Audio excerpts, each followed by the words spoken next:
6 different goal scorers for Toronto.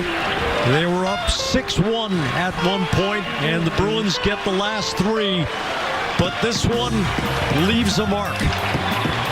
Toronto 6, Boston 4 at TD Garden. Oh, boy.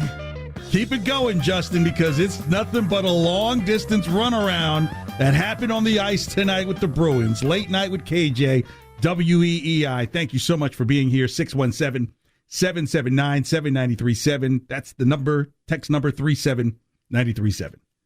Yeah, there's this old saying that, like, hey, look, you can't turn chicken into chicken salad. And I give it to Jack Edwards there. He tried to, hey, the Bruins got the last 3. What happened with the first 6? Good God. And the story really came down to this singular play in the second period with about 3 minutes into the second period. Curtis Lazard looks like he's going to get it to 3-2. Misses the shot. 15 seconds later, Brad Marchand hits the pipes. It goes downhill after that. Swayman gets pulled. See, you would rather lose this game 3-2 and say, okay, we know what adjustments we have to make. I know I'm a bit in panic mode here, what I saw tonight, but it's like, look, it's the Leafs. You guys are right there in points. Whoever wins it tonight kind of takes a back seat, and the other one's in the driver's seat. And just wet the bed. Absolutely wet the bed. It was not pretty. And things were going in the right direction.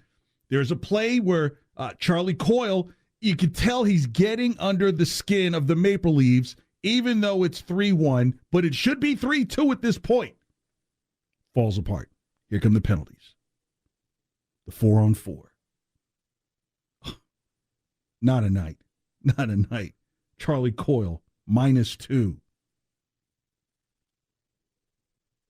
Smith, -2. Clifton, -2. Brandon Carlo, -2. Good God. That was not a lot of fun to see tonight. And things were set up perfect for the Bruins. They won tonight. You're in Toronto's head. You create that separation I just talked about. And maybe Toronto starts to go into a mini tailspin because, after all, 2 of their next 4 games on the road, Tampa and Florida. What a missed opportunity to bury the Leaves, who are right in front of you. Justin, I feel embarrassed. I made a song. I started thinking, did I curse the damn team?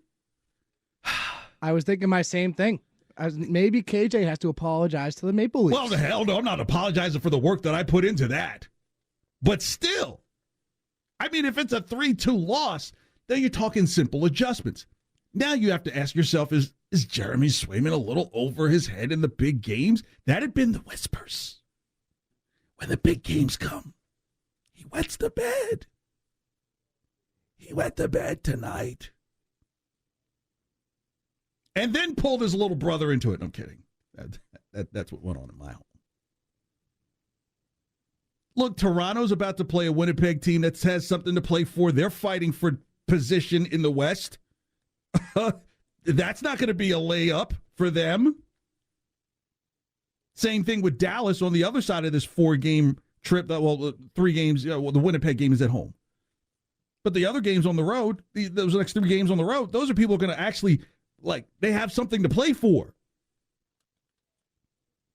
The Bruins could have kept the winning streak going. My God. The Devils, back-to-backs against the Blue Jackets? Wet the bed. Kids, let this be a cautionary tale. Don't drink liquids after 10:30. I don't care how late you stay up.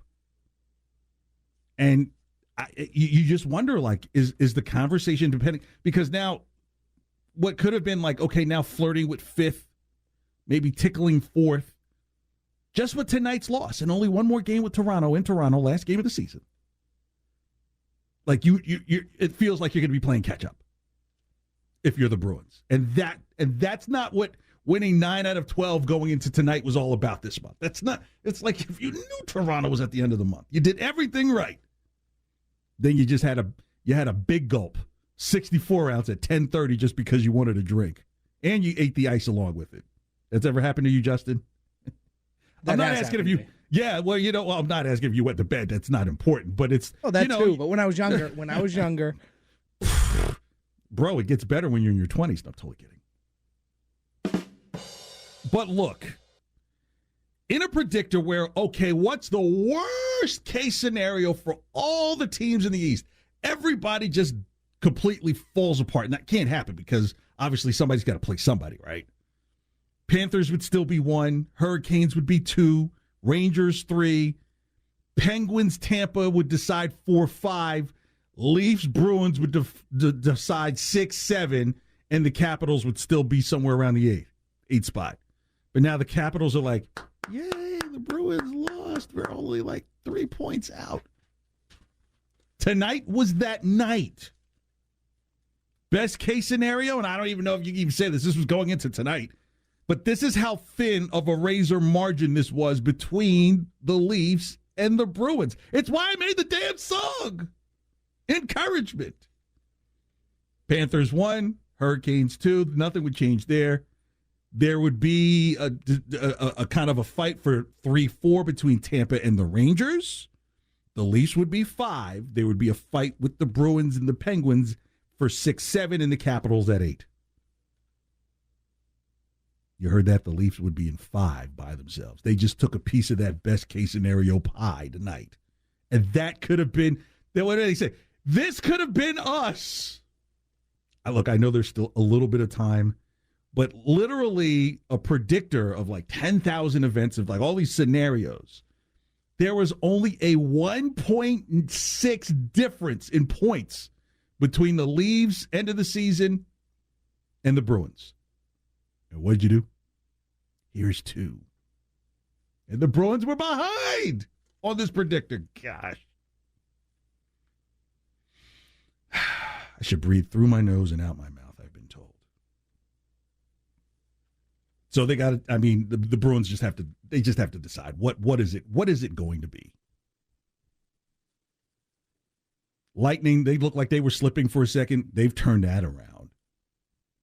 The Leafs now at 89 points, Bruins 87. So you're hoping that the Leafs, when they get these games with Tampa and the Panthers, that, okay, there's a little bit of slippage as you're like double feasting on the Blue Jackets.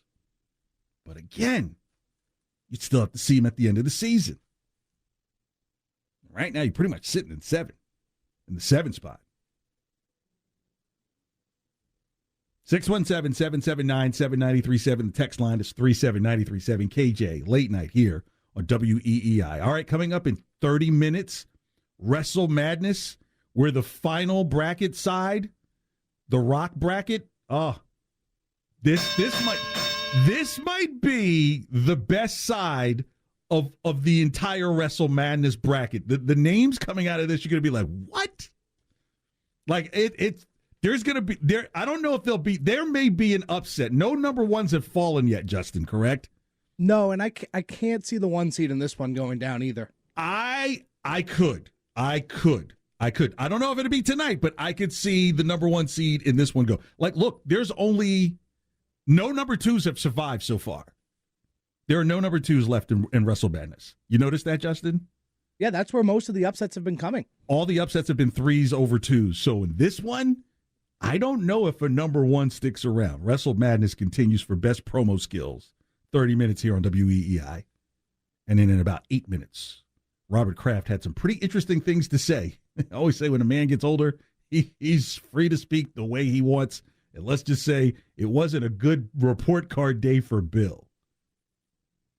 Back to the Bruins. Just listen. Okay, so we know how the Atlantic Division lines up, obviously with, the Panthers and Lightning.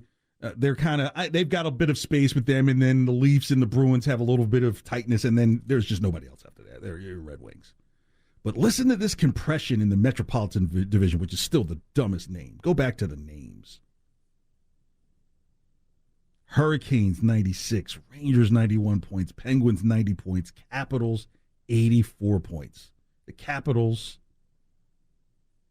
are virtually a win and a tie off of tying with your now 7th place Bruins. Let's go to Jake in New Hampshire, fresh off of watching the game tonight, probably with your head in 2 beers. Jake, thanks for calling late night. How's it going, guys? Good, Jake. You're on the air.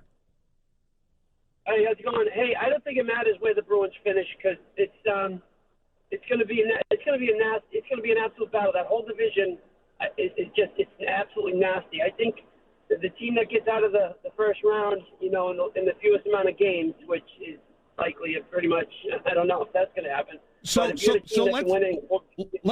Jake, let's play this analysis and just think, and I just want you to kind of do your Doctor Who spaceship back in with Jeremy Swayman in this same goal. If the Bruins fall to 8th and are playing against the Hurricanes, are you ready to see potentially 14 goals in the first 2 games? No. That's what I'm saying. The whole idea is I would be comfortable with them playing Tampa as a 2 seed than I would seeing them as an 8 playing the Panthers. I just would not want them Panthers. So, I'd rather see them playing a 2 or a 3. Or, this is the opportunity. If you can get away from 1-2, you're getting away from the Hurricanes, you're getting away from the Panthers, and then maybe with the Lightning, you've got a shot at 6. I think that just went out the window tonight. Yeah. Now, that's I see your point. Yeah, Jake, thanks for the call, man. I understand what you're saying. I mean, the Bruins, the good thing about them is the way the team is built, all they need to do is find a faltering team that's kind of been hit or miss going down the season and catch them by surprise. And for me, that candidate is Tampa. I want to say 2 weeks ago, I just happened to stay up and watch the Edmonton-Tampa game because it was like, okay, Edmonton has something to fight for. They've got a star, and they're still a little behind in their standings in the West. And this was like the beginning of Tampa starting to have their slippage. They turned that around. But I saw things that said, you know what? A couple acquisitions. At the time, Jake DeBrusk was on fire. But tonight was the night that even if it was a loss, don't give me they scored the last 3. Yeah, the first 6, it was like a mess. It felt like junior league hockey. Like, how much do these kids weigh on this team? Come on, my kid's 9. They're checking him in the board. That was tough to watch tonight. At Lowe's, every